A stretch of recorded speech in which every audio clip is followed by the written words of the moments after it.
Thank you for the opportunity to talk to you about the medical infrastructure that's needed to surround deceased organ transplantation.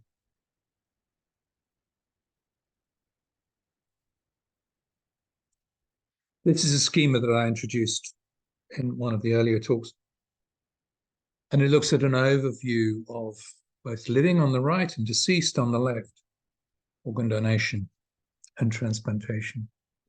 And I want to really cover some of the complexities of the green bits, the green medical protocols, medical processes, and really to separate the living donor program from the deceased donor program and understand what the complexity is that drives that difference. With a living donor transplant, a patient turns up in a clinic. The surgeon reviews them. Physician, surgeon, anaesthetist determine that the recipient is a suitable candidate for transplantation. They bring with them a living donor, preferably a related living donor, preferably a well-matched, HLA-matched living donor.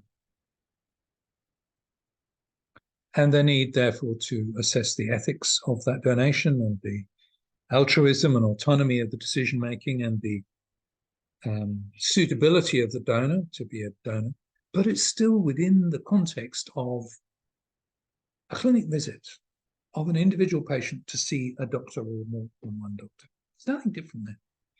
And then when the procedure happens, there's an operating theatre and an operating team to take a kidney out, whether it's for a cancer or to donate.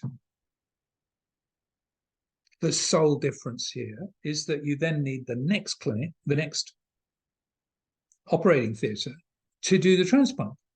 But it really isn't different contextually to the rest of the operations occurring within the operating suite. And then two patients who've been operated on go back to the intensive care or high dependency care for recovery and post-operative care. One has lost a kidney, one has gained a kidney. There are complexities in managing both. And then they need follow-up. But conceptually, it's not different to the normal processes of surgical and medical intervention. But deceased donation is different. And why is it different? Let's pull those things apart and understand the different ways of managing that difference. There needs to be an infrastructure ready to go for deceased organ donation. You can't have a surgeon or a physician or a surgeon and a physician sitting in a clinic and then in an operating theatre and a ward and make it happen. That won't make it happen. It can't make it happen. And that's the stopping point in many nations that leads to a reliance upon living donation in all organ transplantation. If you want deceased organ donation, which you should, for the reasons I talked about in an earlier talk, at a national level, there has to be a decision about how to implement it and indeed how to fund it. Living donor model, there's a standard payment mechanism which works for all operations in different countries in different ways, of course, with different amounts of healthcare financing from different sources, governmental, private, insurance, etc. But it's not different to having a kidney out for a kidney cancer and a bladder operation.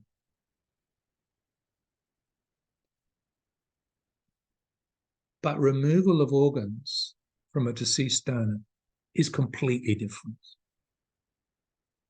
Firstly, the mechanisms of the diagnosis of death. and the consenting process is different. The next thing is it all happens in the middle of the night, almost always. And it has to happen then. It's an emergency procedure. That's different. Living donation is all planned.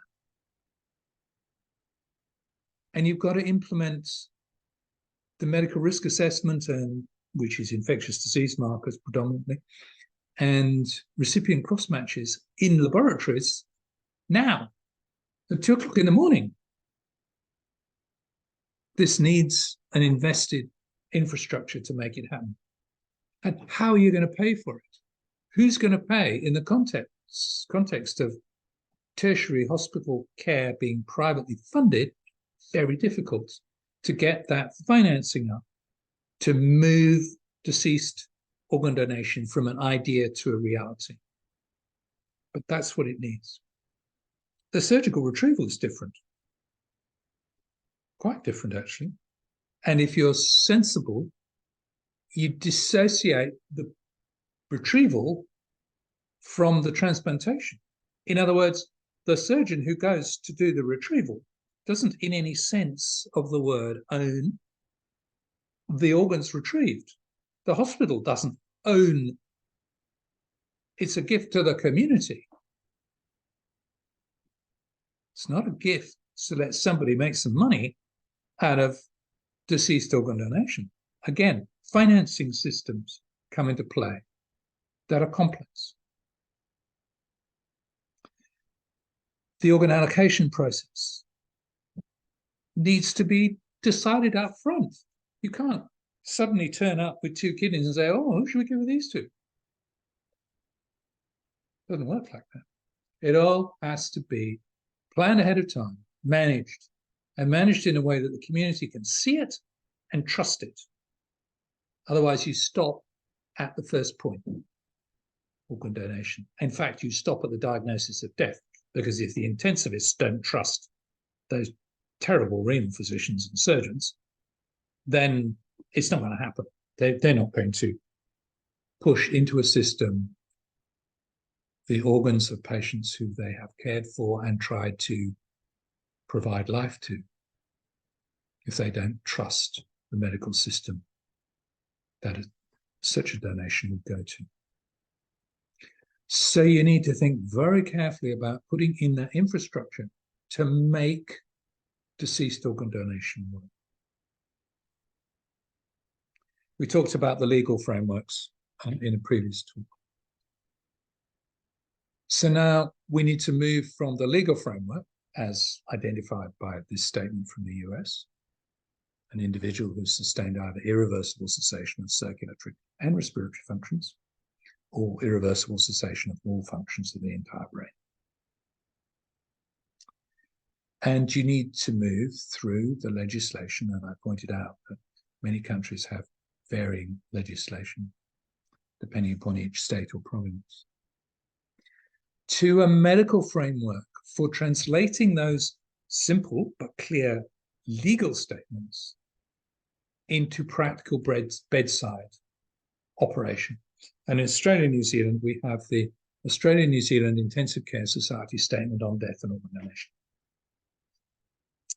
Actually, intensive care units need this set of diagnoses, diagnostic processes, not simply for organ donation, but for understanding when futility of medical intervention has occurred. Otherwise, we would have intensive care units full of brain-dead people on ventilators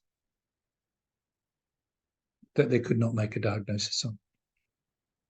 So there is a need within a sophisticated intensive care environment to have this irrespective of and not just facilitatory for organ donation. And the community has to understand it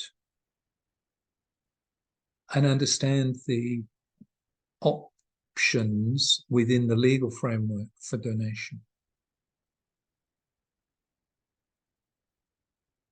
So let's have a look at our audit that we undertake on a regular basis, continuing basis, of organ donation in Australia. I won't go into the detail of how the audit's done, but it's quite comprehensive. And looks at all deaths in our 72 hospitals, combination of private and public hospitals. And that's about 40% of all deaths in the country. The rest occur at home. About 33,000 deaths in the 72 hospitals. And audit of all of those deaths looks then at how many of them could potentially have been a brain dead organ donor. Some you know are brain dead because they've been formally diagnosed in the medical record, and some are probably brain dead but not formally diagnosed. It's about 1.5% of hospital deaths. It's not very high. But of those 516 potential brain dead donors, how many were asked? And the answer in this particular year was 474. So we missed requests on 42 potential organ donors. Why? A question that needs to be answered pretty quickly after the procedure and in each hospital by those involved in the care of the patient. Why did you miss this one? Actually, it needs to be framed as, why did we miss this one? It needs to be done by the people who are trying to manage their professional responsibility to patients to give them the option of organ donation after death. So 474 requests. How many consented? So the family were asked about organ donation in 474 cases, and 287 there was consent, and 187 there wasn't consent.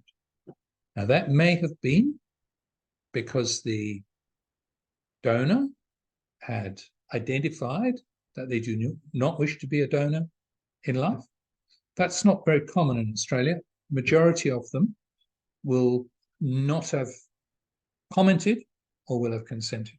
And the family will then be asked about consent. And without the agreement of the family, we would not proceed. And so of that 287, 22 were intended to be donors. They were consented, they were suitable, but something happened and they didn't become actual donors. Now that something may have been a sudden cardiac arrest in the intensive care unit while preparations were being made, or it may have been the incidental finding of a tumor in a post-mortem or on a screening x-ray before donation. We intended to go to donation, but it wasn't achievable. And 265 were actual donors. So 60% of requested donors consented. There is a target. We're unlikely to change, except through donation after circulatory death, which is a separate subject, the number of potential brain dead organ donors. In fact, we are progressively reducing the number of potential brain dead organ donors by better medical care, better intensive care, better retrieval systems after road trauma and after catastrophic injuries. We're reducing the number of potential brain dead donors. We're continuously trying to increase the number of requests, but we've already got to 92%. We need to get to 100%. Everybody acknowledges that. But it's not a big number to change. But where the big number is the consent rate. We need to change our consent rate from 60% to 80%. That would bring in a substantial number of additional donors. So this kind of audit gives us a national view of where our targets are, what we need to achieve. so that we can design programs to achieve them.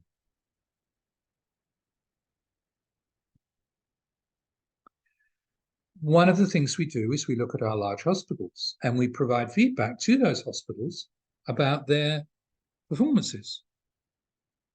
Not to beat them over the head, but to provide them opportunity to improve their own performance. If you look where that big arrow is up on the left-hand side, you will see a hospital in which there were 12 potential organ donors, and they had consent in 10 and no consent in 2. And you've got to ask yourself the question, if they went to hospital 19, where the arrow ends, where they had 14 potential organ donors, 4 of which consented and 10 of which didn't, do you think they might learn something about how better to get consent from a family? Absolutely. And so you can see through this process that we can continually improve the process of consent gaining such that we can lift all of the programs from 60%, the line you can see there, to 75% or 80%, the next target. One of the critical components is actually seeking consent is very hard. It's a rotten, difficult set of conversations for people to have. And unless you understand it in a technical sense and a scientific and psychological sense, you won't understand how better to do it as an intensivist. And until we started to provide training programs, there was no training for this. 20% of intensive care patients die in Australia, and we have no training programs to understand and teach intensivists how to manage those problems, the family communication. Very good at working out how to do the inotropes, but when it comes to talking to the family, no training. We won't worry about it. Not a good strategy. A really important process for intensivists. It's not about organ donation. It's about being a professional, well-qualified, well-trained intensivist to manage the totality of the work that you do. And it needs practical workshops. It needs role-play workshops. It's tough. And it can be done. And when it's done well, those who have been trained are far more able to manage the conversation properly, to get less impact on the family and more impact on organ donation. A win for everybody. And so if we come back to the teams that you need following the diagnosis of death, we now have a whole panoply of processes that are needed to standardize donor medical risk assessment, recipient cross-matching, surgical retrieval processes. So if you look at each of these processes, who do you need to be involved and engaged that is not involved in the normal process of living donation and the normal operative procedures? Well, recipient pre-transplant assessment isn't really very different between a recipient of a living and a deceased donor transplant. Both physician and surgeon need to be involved. Donor medical risk assessment tends to be the responsibility of physicians and laboratories. You get all sorts of curly questions that there are answers to, but if you haven't thought about them before, it's very difficult. You also need a protocol of laboratory testing. Do you want to test for strongyloides? How would you do the test? Which test? You want to test for CMV? Yeah, blood group. Yeah, obviously.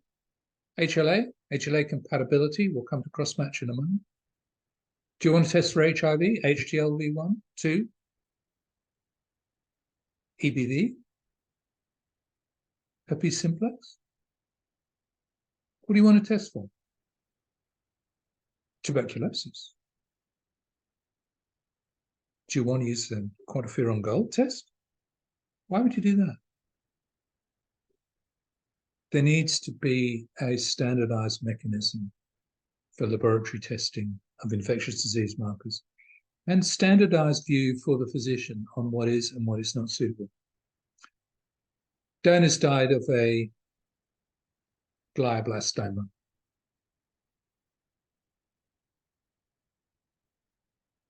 Happy to donate? Do you want the donation? Donor had breast cancer 3 years ago.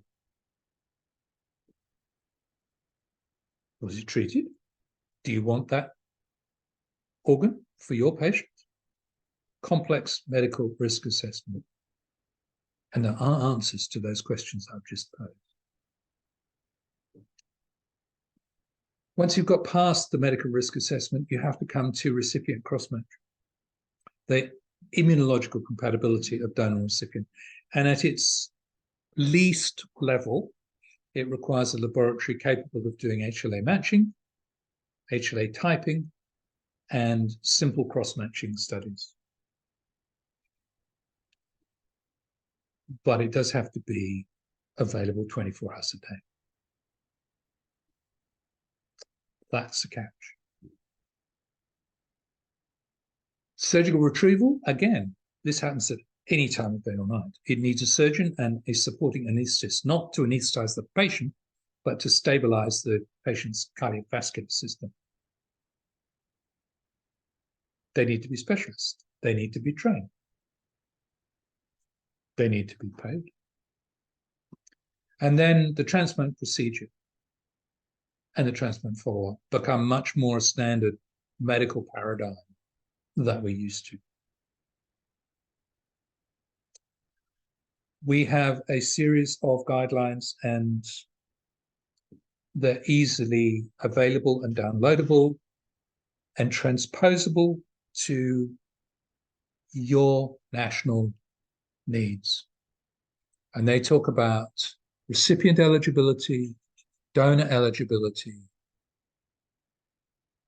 and organ-specific issues.